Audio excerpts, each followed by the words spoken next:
Bonjour Lisa, Bonjour à tous. bienvenue sur la chaîne YouTube CB Math et Lisa. Dans cette vidéo, nous allons aborder un sujet d'oral 1 du CAPES Bac plus 3, sujet 0, donc session 2026. On va aborder donc le sujet A2. On a déjà fait les 4 premières questions dans une précédente vidéo. Les 4 premières questions sont des notions à rappeler, à définir et à démontrer. On va aborder donc l'exercice de la question numéro 5. L'exercice est le suivant. On dispose de deux urnes, U1 et U2. L'urne U1 contient 2 boules blanches et 3 boules noires. L'urne U2 contient 4 boules blanches et 3 boules noires. On effectue des tirages successifs selon les conditions suivantes. Pour le premier tirage, on choisit une urne au hasard et on tire une boule dans l'urne choisie. On note sa couleur et on la remet dans l'urne dont elle provient. Si la boule tirée était blanche, le tirage suivant se fait dans l'urne U1. Sinon, le tirage suivant se fait dans l'urne U2. Pour les tirages suivants, on tire une boule au hasard dans l'urne déterminée par le tirage précédent, on note sa couleur et on la remet dans l'urne dont elle provient. Si la boule tirée était blanche, le tirage suivant se fait dans l'urne U1. Sinon, le tirage suivant se fait dans l'urne U2. Pour tout n appartenant à n étoiles, on note Bn l'événement, la boule tirée au nème tirage est blanche. Et on pose Pn est égal à probabilité de l'événement Bn. Question A, calculer P1. Question B, démontrer que pour tout n appartenant à n étoile, Pn plus 1 est égal à moins 6 sur 35 fois Pn plus 4 septièmes. Question C, en déduire, pour tout entier naturel n non nul, l'expression de Pn en fonction de n. Question 5a. On calcule P1, c'est-à-dire la probabilité de l'événement B1. La boule tirée au premier tirage est blanche. Lors du premier tirage, le choix de l'urne est équiprobable. La probabilité de choisir l'urne U1, l'événement que l'on notera U1, est donc la même que celle de choisir l'urne U2, événement que l'on notera U2. Dans l'urne U1, la probabilité de tirer une boule blanche est égale à 2/5, puisqu'il y a 2 boules blanches sur un total de 5 boules. Et dans l'urne U2, la probabilité de tirer une boule blanche est égale à 4/7. En effet, cette urne compte 4 boules blanches pour un total de 7 boules. On peut alors construire l'arbre de probabilité suivant. Les événements U1 et U2 forment une partition de l'univers.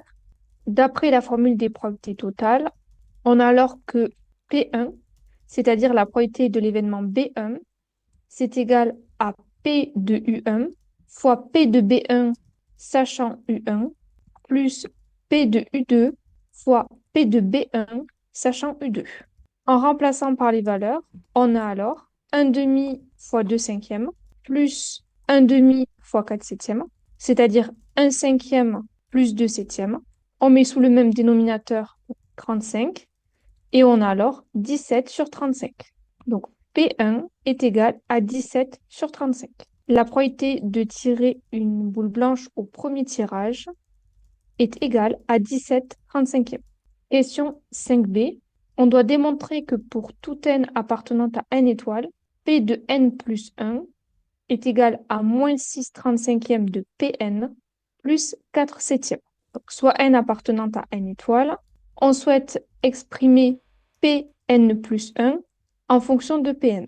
On peut alors construire l'arbre de probabilité suivant.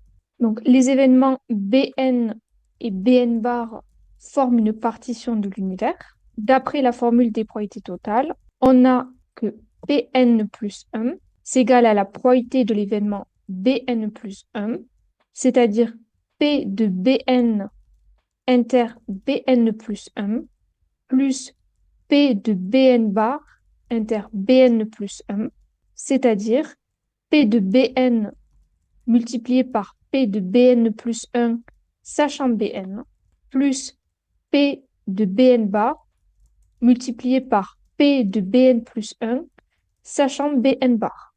En remplaçant par les valeurs, on a alors que P de n plus 1, c'est égal à Pn multiplié par 2/5 plus 1 moins Pn multiplié par 4/7. En développant cette expression, on a alors 2/5 de Pn plus 4/7 moins 4/7 de Pn. On peut alors factoriser par Pn. Et on a alors que Pn plus 1, c'est égal à... On peut alors factoriser par Pn et on aura 2 cinquièmes moins 4 septièmes, le tout multiplié par Pn plus 4 septièmes. Autrement dit, moins 6 35e de Pn plus 4 septièmes. Alors maintenant, question 5C. Donc ici, on va déduire pour tout entier naturel n non nul, l'expression de Pn en fonction de n. Alors ici, on remarque donc la suite Pn, c'est une suite arithmético-géométrique avec a est égal à moins 6 35e et b est égal à 4 septièmes. On peut se dire que Pn plus 1 est égal à APN plus b.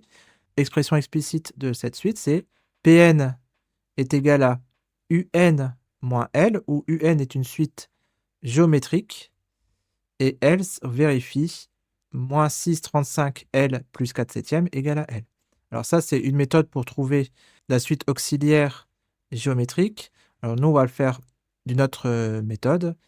Ici, on va dire que on doit trouver alpha tel que UN égale à PN moins alpha et UN plus 1, donc une suite géométrique de raison moins 6 35e. Alors d'une part, on a UN plus 1 égale à PN plus 1 moins alpha, c'est égal à moins 6 35, donc d'après la question précédente, moins 6 sur 35 PN plus 4 septièmes moins alpha, ou encore, si on veut factoriser par moins 6 sur 35, on aura moins 6 sur 35, facteur de Pn, plus donc 4 septièmes moins alpha, le tout sur moins 6 35e. D'autre part, un plus 1 égale à moins 6 sur 35 un, ou encore, un c'était Pn moins alpha, donc moins 6 sur 35 Pn moins alpha. On résout. 4 septièmes moins alpha moins 6 sur 35 égale à moins alpha. Donc ici, cette quantité-là doit être égale à cette quantité-là. Donc ici, on va pouvoir, produit en croix, multiplier par moins 6 sur 35, membre de gauche, membre de droite, pour avoir 4 septièmes moins alpha égale à 6 sur 35 alpha. Et donc là, on passe alpha de l'autre côté. On va avoir 4 septièmes égale à 6 sur 35 alpha plus 35 sur 35 alpha. Soit, donc, on échange les deux membres. On veut alpha à gauche et le constante à droite. Donc 41 35e alpha égale à 4 septièmes. Soit, on divise par 41 sur 35. Ça va faire 4 septièmes fois 35 sur 41. Et après simplification, on va avoir alpha est égal à 20 sur 41. On a alors à la fois un égale à Pn moins 20 sur 41 et un plus 1 égale à moins 6 sur 35 un par définition de la suite un. Donc la suite un est géométrique de raison Q égale à moins 6 sur 35 et de premier terme U1 égale à P1 moins 20 sur 41, soit 17 sur 35 moins 20 sur 41. Si on met au même dénominateur et on fait les simplifications qu'il faut, on va trouver ici moins 3 sur 1435. Alors UN est une suite géométrique. On va pouvoir déterminer son expression explicite. Ainsi, UN c'est égal à U1. Alors bien entendu, il faut remarquer que ici on va commencer à n appartenant à n étoiles. Donc on commence pour un premier terme U1. Donc ici UN est égal à U1 fois Q puissance n moins 1. Ou encore, donc U1 c'était moins 3 sur 1435 fois moins 6 sur 35 puissance n moins 1. Et maintenant, on peut remplacer UN est égal à Pn moins 20 sur 41. On déplace moins 20 sur 41, on l'isole, membre de gauche. Donc, on aurait Pn égale à UN plus 20 sur 41. UN, c'est ceci. Hop. et en plus 20 sur 41. Donc l'expression explicite de la suite PN, c'est moins 3 sur 1435 fois moins 6 sur 35 puissance n-1 plus 20 sur 41. Bien, la vidéo est maintenant terminée. Merci de l'avoir suivi. Un like, un commentaire ou un abonnement sont toujours les bienvenus.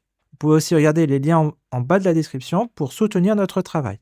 Bon courage pour les révisions du CAPES et à bientôt pour de nouvelles aventures mathématiques. À bientôt. Au revoir.